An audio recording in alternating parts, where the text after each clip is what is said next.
off everyone, welcome back to my channel. Today I'm eating jollof rice and oxtail. Guys, this is homemade.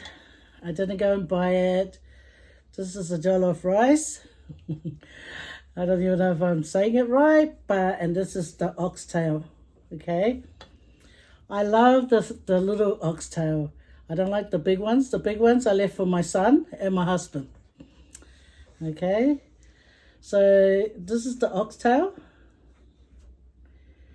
I love oxtail, eh? And this is the jollof rice. I made this.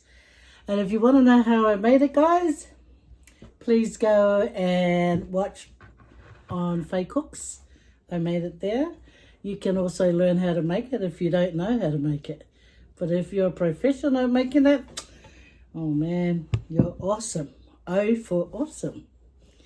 I know some people that don't know that, the O for awesome thing. They probably go, awesome doesn't start with O. Anyway, I'm going to get me some. Look at this jollof rice. Bye.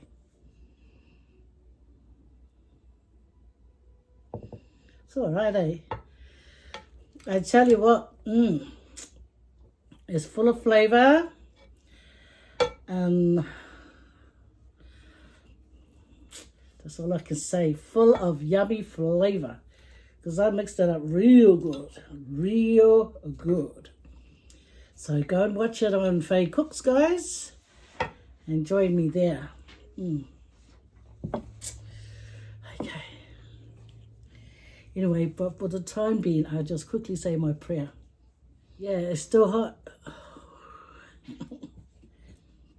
See, have a look. There's the jollof rice, and anyway, and my drink today, guys, is just water. It's a little water that you can get from Costco. Cheers, guys. I think it's $6.99 for a box of 12. Actually, it's not a box. It's like just in a packet. Okay. I know I've been tasting the little bits of rice, but now I'm having a proper. Of course, you guys take the first bite. Yeah, just blowing it a bit. I don't want to get burnt.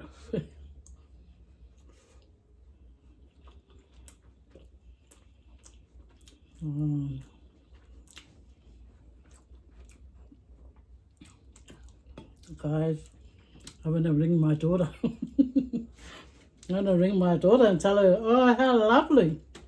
I have one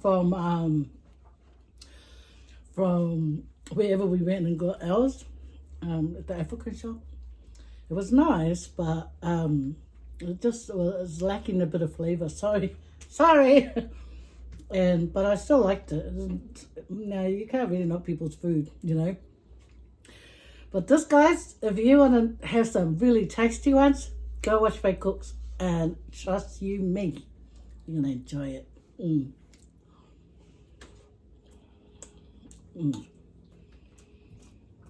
It's so good.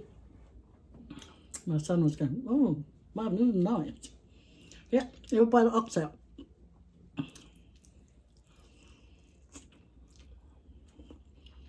Wow, one bite, it comes off.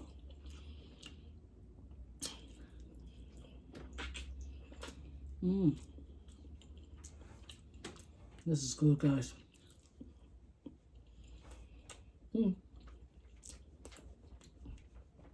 Man, I'm impressed. I impressed myself.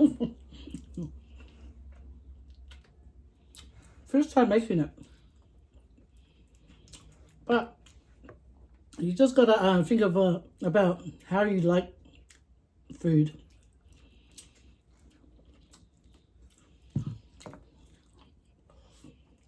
And this one, no doubt in my mind, you're gonna like it. Very nice.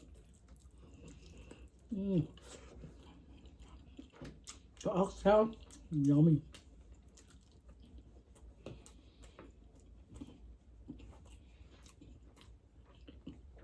And the rice has a shine. Mm.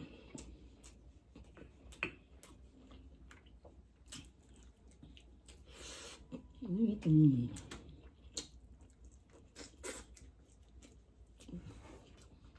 Anyway, I done my cooking the other day and I was talking about how my mother wanted me to peel the potatoes, and I didn't listen to her. Okay, so I don't want anyone coming for my mother because I love my mother. No matter what I got put through or what me and my siblings, we all got different feelings of how we were treated. But to me, my mum's love and care outweighs any fussies in my lifetime with her, okay, when she was raising us. Anyway, when I was little, this boy named Danny, he come and play.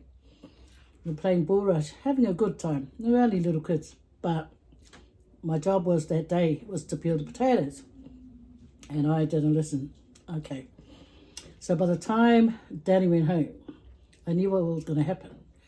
But the thing is, I didn't hear my mum calling me anymore. I was just thinking, okay, I can sneak in and peel the potatoes and I won't be in any trouble. Well, I walked in and my mum was on the ground. She's sitting on the floor, I mean, and she's peeling the potatoes. And she was peeling the potatoes, and then when I walked in, I knew, I was supposed to be doing that. Anyway, back then, before my mum became a 7 Days Adventist, she used to have anger issues. She used to get angry all the time, you know, by the slightest thing. And I became like that too. But anyway, so this is what happened that day. So the point of my story is the kids' loyalty to their parents. Okay, this is what the story is about today. I said today. Okay. As if for the first story, accurate today. Anyway, so my mom goes, hey, and then when she looked to the right, she saw a little knife about this long, had a wooden handle and a blade about this long, and the blade sort of went like this and it had a point. Okay, she looked over, saw that knife, and she chucked it. And where it landed, anyway, I tried to jump, but when just before I jumped, it landed. Okay, I thought I was faster than that. Not that day. Anyway, so the knife got me right beside my ankle. Okay, got me there, and it landed. I felt it on my bone, and then it dropped. And then I thought, oh, ouch. I thought, ouch. So I thought, oh yeah, okay, this hit me, but that's it. But when I looked down and I moved my ankle, there was a hole and it started bleeding. So I got so sad and upset that I ran through the front door and I ran out on the road. I ran out on the road and then I turned left. 2 houses away from where we were staying. We were staying at Lower Bay then. And Lower Bay is just not where we were. It's like a 3-minute walk to the beach or 4 minutes walk to the beach. With my short legs, it would have taken me 5 minutes. You know, about 2 houses away, this cop car was coming, and I'm crying. And I'm crying and I'm limping, right? When the car slows down, and he pulls down the window, you know, one of those windows. So I stopped, and I stopped out of fear. You know, like, oh no, you know, they're here to take me. The cop calls out, hey, what are you doing? Because I'm crying and I'm limping, they're probably suspicious, right? What's it called? But I didn't know. I didn't peel the potatoes. Anyway, so the cop calls out, "What's wrong?" And I just stared at them, and then they said, "Wait there." And then the cop opened up his door. There was 2 cops in the car that time. And he opened the door, and he was lucky some cars went past because it gave me a chance to take off. I just bolted, you know. I started running because the only thing I was thinking of is protecting my mother. I did not want them to find out what my mom just done. And she was back there 2 houses away from where the cop stopped me.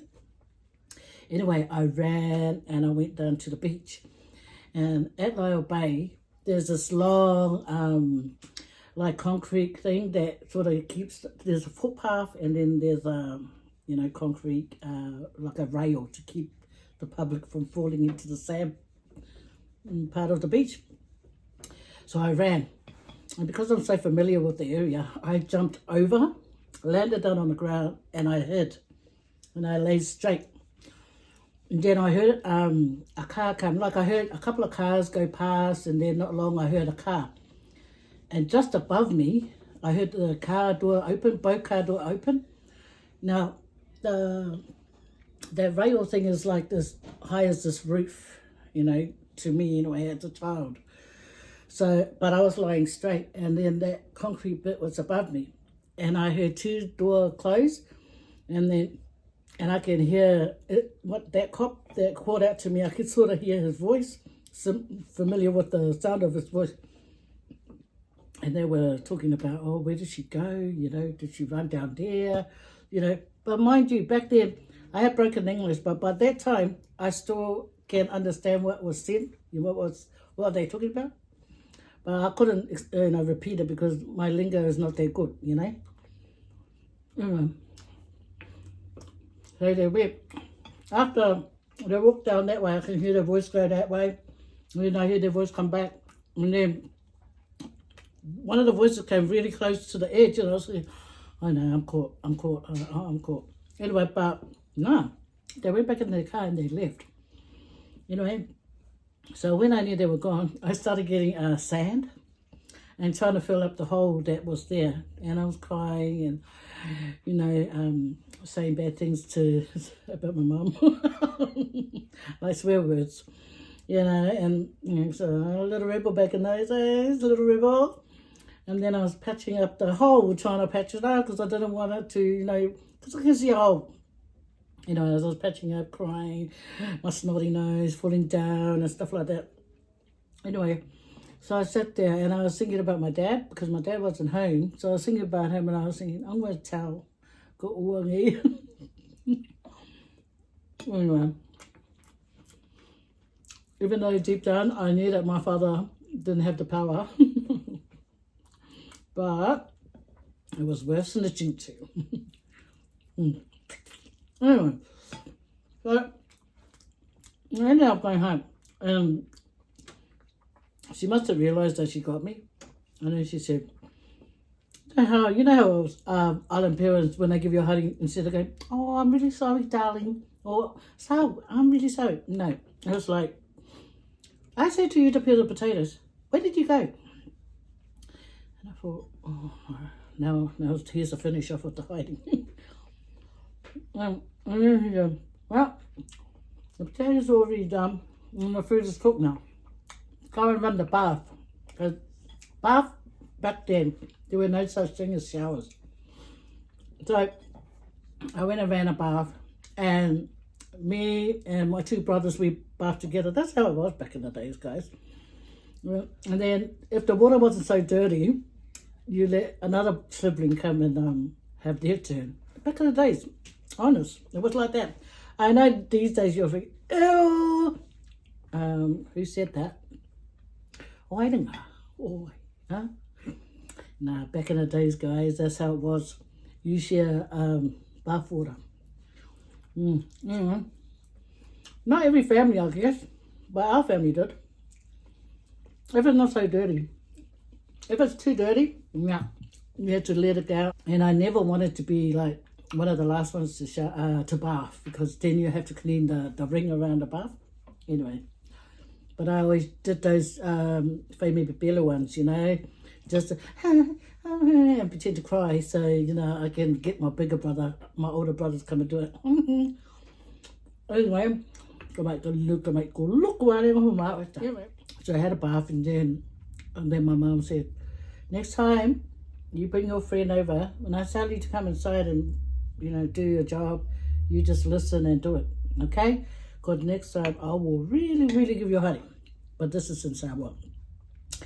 So, ako whea ako sa whai pake ka ia, I would have whai ako I pick a few show off, mate. Yeah, that show off bit came along, and you know, don't you hate it when they call you show off in front of your friends? Yeah. Yeah, well. Anyway, so that was my drama. So that was me as a young little girl. I knew to protect my parent, you know, because I knew that if they find out, my mother was going to be in trouble. And heck no, did I want that to happen. No child. Hang on, wait. Most children don't. Fast forward. We left Lao Bay. We went and lived in Cannings Creek, Polytube East. We went and stayed there. And from there, we moved up to Auckland, okay? And my little baby sister, I won't mention any names, but she became a teenager, and she was a bit of a rebel too. I don't know whether me and her is more rebel than the other, but we were very similar in being rebelnesses. Poor parents. My poor parents. Our poor parents. You know. So, she's been going out of the home, coming back, going out of the home, coming back. And but my sister, she had this good friend, and she liked to cut up clothes and, you know, like design it the way that they want. Anyway, my sister, she probably thought that she could do it too. Maybe it's because my mum's clothes wasn't a teenage style. Yeah, I think that was it. Anyway, so she would come, use my mum's clothes, cut it up, and then disappear.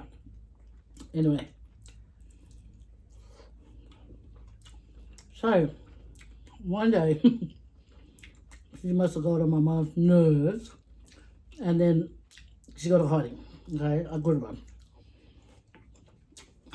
She got a hiding, and for some reason she didn't think to protect my mum, and she told, I don't know if it was at the school or something, that she was beaten, okay?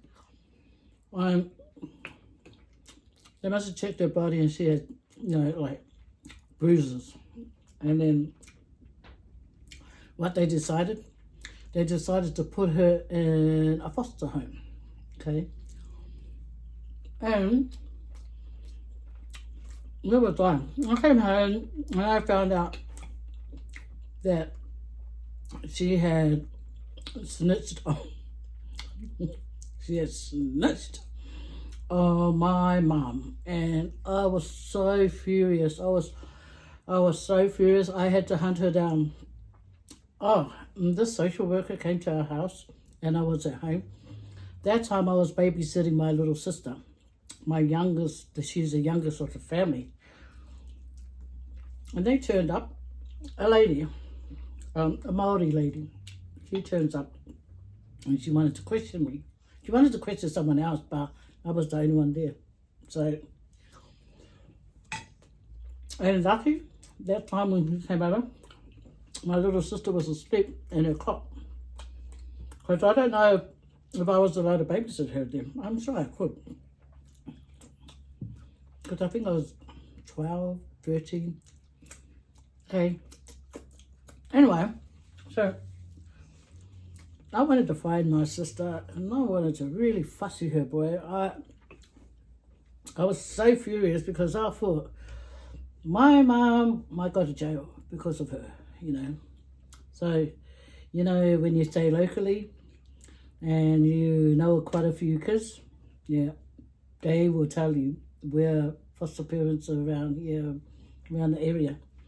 So rumour had it that she was staying at this foster home. This foster home was near the high school that I was going to, or that I used to go to, Tangaroa College. Okay, so there was these little units that just got built, and over there they had this this couple that looked after foster children. Okay, so I march over there at that house and I knock on the door.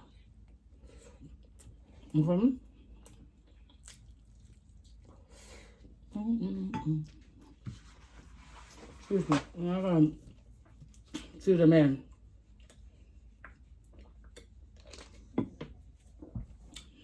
I go to the man with a bit of attitude. I said, "Is here?" And he was just about to turn around to call my sister. And then he turns around and he goes, "Why? Who wants her? Who are you?" And I go, I'm her sister. Can I see her? But what I wanted to see her about, I wanted her to come out so I could really grab her and give her a good hiding before I go back home. So I think the man could sense I was angry. So he said, "Oh, nah, if you want to see her, you got to make an appointment with the social worker. You can't just come here and, you know." And I said, "But I know my sister's here. Can I talk to her?" But he wouldn't. So his wife comes out and she goes, "Yeah," you know. And she had a little bit of attitude, and I thought, if I was old enough, girl, if I was old enough to fussy you, to fussy you, you know. So I go, you know, with my dirty look. And I'm looking at her and I go, "Is here?" "No, she's not." And I go, "Oh, but this man was going to go and get her." And then he goes, "Well, she's not here. She's not here." And she just had that stern look like, and I thought, okay, either she's going to fussy me, which she probably would, or I'm going to take a couple of steps back and say, "Bring it on." So this is what I done. I took one step back and I said, "You tell her when I get my hands on her, she's going to get it. Tell her when I get her, I'm going to give her a effing hiding." Okay, anyway, that's what I was yelling. And I called out, "You wait when I get you. You hear me? You wait." I was so angry. Anyway, so 3 months, my sister stayed at their refuge. 3 months, foster home. And you know what? That was the lesson learned for her though. Those 3 months of staying there, okay, this couple, they drank alcohol. They will go out to the pub and they will leave these kids home. There was about 4 girls there in their care. And they will go out and never come back. And my sister ended up returning home. She left and came home. Yeah.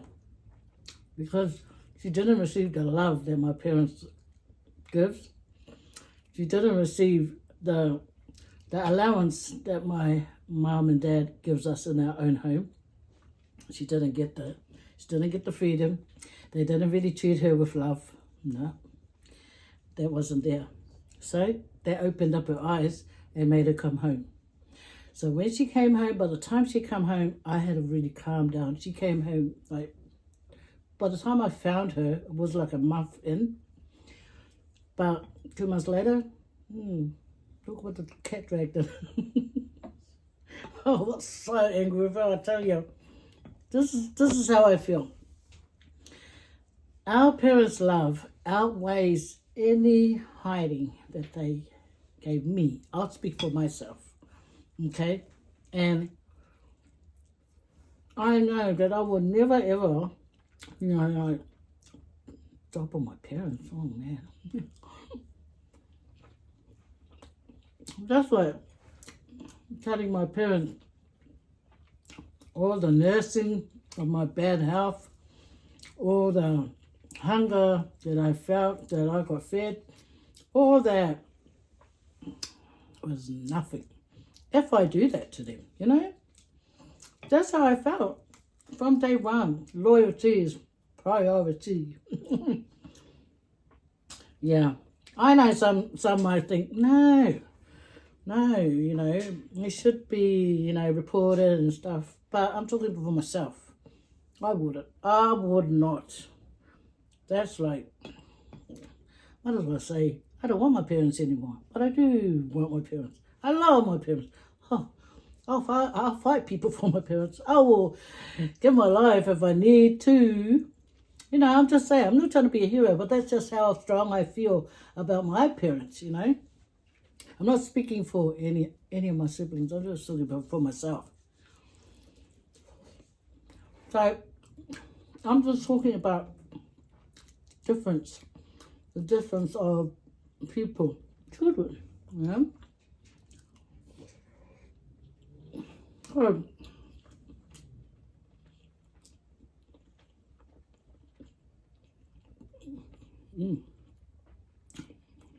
that's a big time, my friend. Anyway, some time ago, my daughter, she's decided she wants to go for, you know, so she went missing for 3 months, guys. 3 months. Because I used to give my kids a hiding. I did. I put my foot down, give them a hiding. When they needed a fussy, I'm going to fussy them. And I know, sometimes I get overboard sometimes, but the one that I learned this abuse from, well, she's the same person that stopped me from doing it, because she always say to me, "Songa fasi ka meki, songa fasi ka penga ka meki," you know. And I think, you did it to us, and we're all right. We're all right. Anyway, so that's how I was thinking. You used to give us a hiding, and I thought that's how you do it. Anyway, no. She's the same woman, because look, one of my kids, right? My daughter that went for the holiday, for 3 months holiday. Well, see the difference in love, eh? I went to get her when I finally found out where she was. Because I have been to the same house, and this lady, she said, no, it wasn't a lady, it was a boy. She said, no, my daughter wasn't there. But someone told me my daughter was there. So, when I found out my daughter was there, I went and talked to the lady. We went there twice, and I could sense by how the lady was talking that she was happy that I was there to take my child to my own house, to her own house. I could sense it in her voice. The husband, he seemed like a really nice guy, man. He was older than the woman, but I could sense that he was the more kinder spirit one. And straight away, I could sense that this lady wanted my daughter out. See, this is what we forget. We go in another person's home. We are not welcome there for a long period of time. No.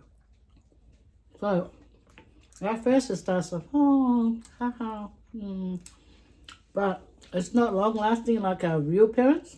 Hey, yeah. So, I sense that. So what happened? My husband went there first. She wouldn't come home. So he come back and I said, where is she? He goes, oh, she wouldn't come. And I said, the other day, you should have brought her home. All right. We got in the car and we went to their house. Okay? So, went to their house and the lady, she let me in. The husband let me in. They both let me in to the house. My husband came along and I said to them, hello, you know, in a calming way. Well, I said, hello, I'm here to get my daughter. I've come here to this house 2 other times and I get told my daughter's not here. But my daughter is here. My husband said my daughter's here. Okay. I don't know what you think.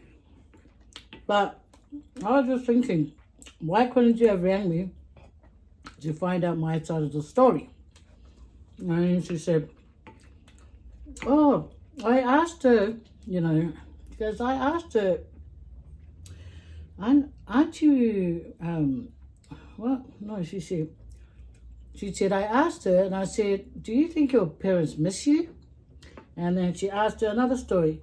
You don't want to go home? But just the way she was saying it, it was like, she was asking my daughter in a way like, can you go get your stuff and go? So, and then what really upset me is she said, yeah, when your husband came, your husband said he's going to take her. So when the door was closed, I went in the room and I started ironing.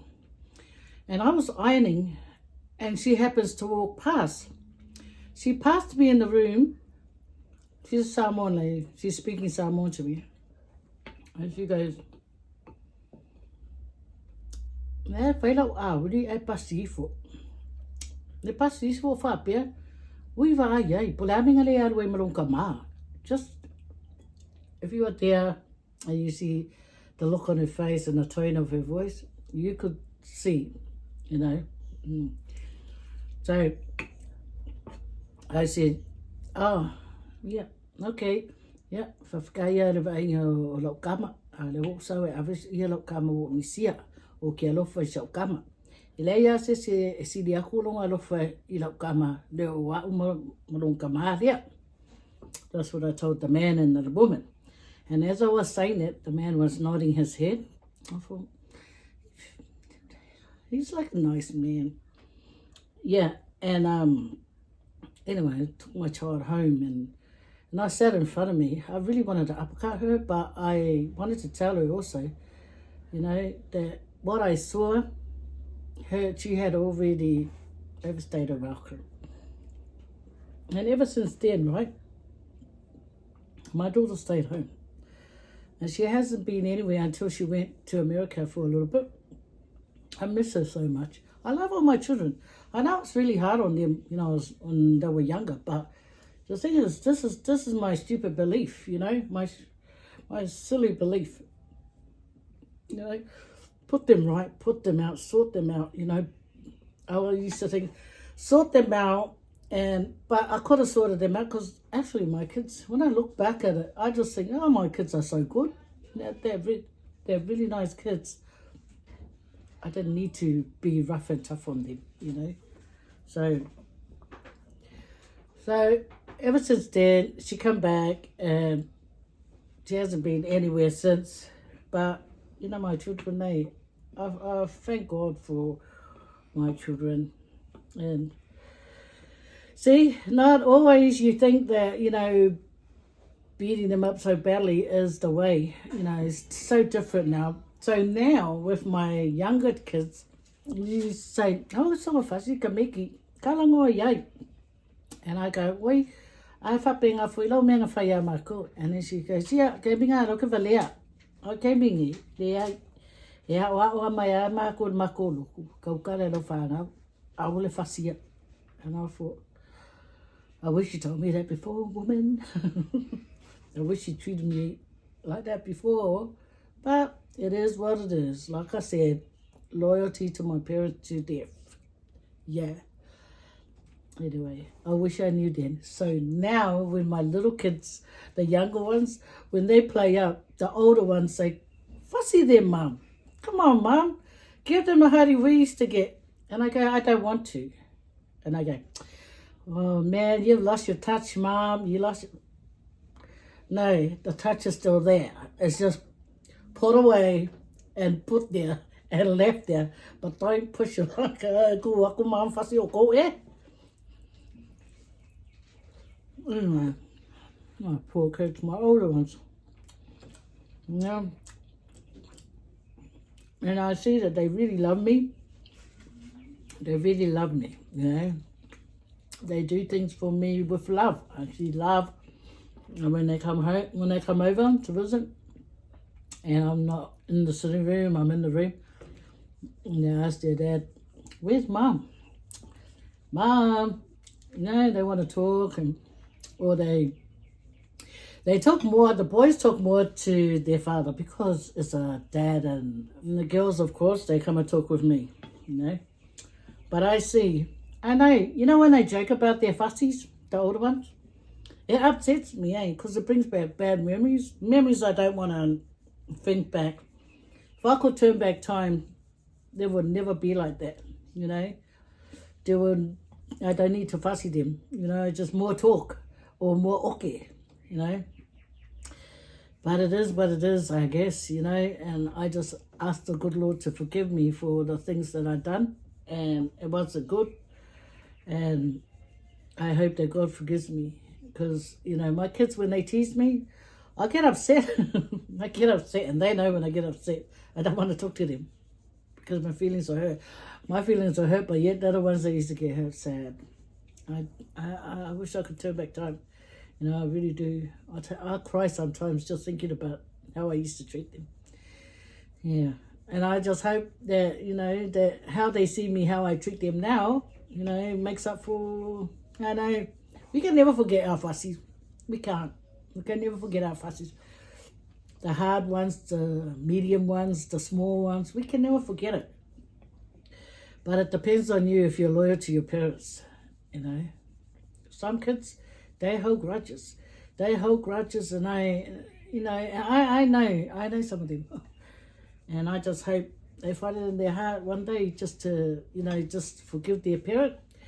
Because once you forgive them, I'm telling you, the weight that's lifted off your shoulders, the happiness that's within will come out. And that's a promise. I know we can never forget the things that we've been through or whatever, but if once we forgive them and we just let it go and understand, it was what it was. But it can be better, you know? And then you can treat your own children like that. Not like that, not like the fussy blassies, no. The good way of communicating with your kids and getting along with them and spoiling them, and then they turn around and they talk back to you, and then you just want to bring back that old fussy and fussy balassi them. You know, that kind of thing. I love my kids. We all love our kids, right?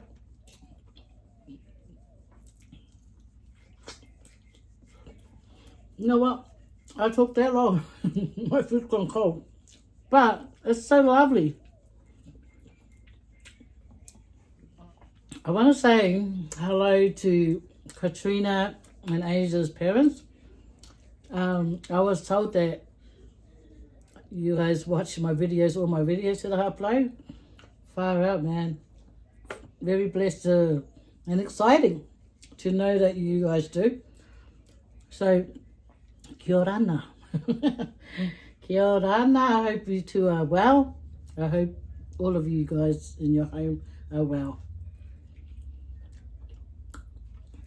I also have Vinny's Vinny vlogs. Grandma, she likes watching my videos. You know, every time I see her, man, she just puts a smile on my face all the time. I love grandparents. I love my grandparents. You know, the one that used to hold a good place in my heart was my grandma Millie. I had two grandmas. I never got to meet my other grandma, my mom's mom, because she died earlier. But the one that was around me a lot was my grandma Millie, okay? And that lady loved us like, you know, we were born from her tummy. We love her. We have good memories of our grandma Millie. She's our real grandma's sister, and she loved us. We when we talk about her, we remember her kind heart. And then her daughter, that's my favorite auntie later. Same way. The way she treats us, it's always love, you know. I missed them. Her and my uncle, the boy, Sonny. I missed him. When we go over and take my dad some flowers, I look over where they used to live, because I used to live across the road from the cemetery. And I missed him. There's other curtains there now. But they had to go back to New Zealand. And if you guys are watching, I miss you guys. And I love every one of you. Nora, Steiner, Vincent, Mary, and little Benjamin. So, I just want to say hello to my cousins and my aunt and uncle. And also, I want to say hello to Pearl. Pearl, if you're watching, sweetheart, I love you. I miss you. I just wanted to say hello. But guys, that is my story today. No, because if you just talk more to them, they will, they'll know where you're coming from. Sometimes if you think, nah, fussy them, man. The only way to get through. No. I know now. I wish I know now. No, I wish I knew then. Why I know now. The thing is, they took the very same lady that used to beat me up and made me think that that was the right way to do it, to correct me that I was wrong. Because what had happened, my daughter, she turned 18, and my other daughter, I think 16, or something like that. Anyway, they were getting ready to sneak out, and they snuck out. So I said to my mum, oh, okay, wait till they come back. But no, my mum said, do you know you're the worst child growing up? You were the worst at listening. You were so hard to make listen to our words. You were the hardest one, and look at you. Look how now you're trying to treat them. And I said, yeah, because I know now that it's wrong what I did back then, and I don't want my children to be like that. So they're going to get a hiding. And then she said, don't fussy them. That's when I started to say, but you did that to me. And she said, yeah, that's when I was dumb. And then that really like, ting, the light up in my mind. Like, what? What? Now you're telling me this? So I started letting my kids out. From being really strict to start letting them out. Because I thought about it. Because even though as hard as my mum was, I still listened to her words selectively. But it really opened up my mind. Like, so all this time I was doing it your way, but it's wrong. Alright. Anyway, guys, I hope God forgives me for this, but it gives me bad memories, the way I used to treat my children. And I hope that they know that I love them. Okay. I'm trying to sit still here. I don't want no tears to drop. No, get away, tears. Get lost. Leave me alone. Okay. Sorry, guys. Okay.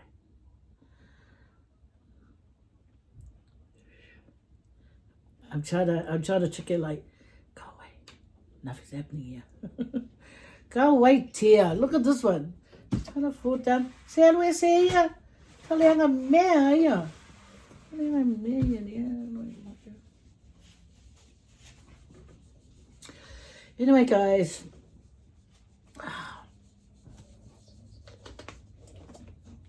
When all of a sudden you lose your appetite. Yeah. But this food, guys, tell you no lies. This food is so yummy. Jollof rice. Woohoo! I know how to make it. It tastes so good. Oh, I'm going to call my daughter. I didn't eat this part, so I'm going to put it in a tray and call her to come and have some. Okay, guys, thank you for hanging out with me, and thank you for hearing my story. the things that we think is right is wrong, and the things that we think is wrong is right. Did I say it right? Oh well, this is what I think about it. You can only move ahead and do better, right? We can only do that. That's all we can do.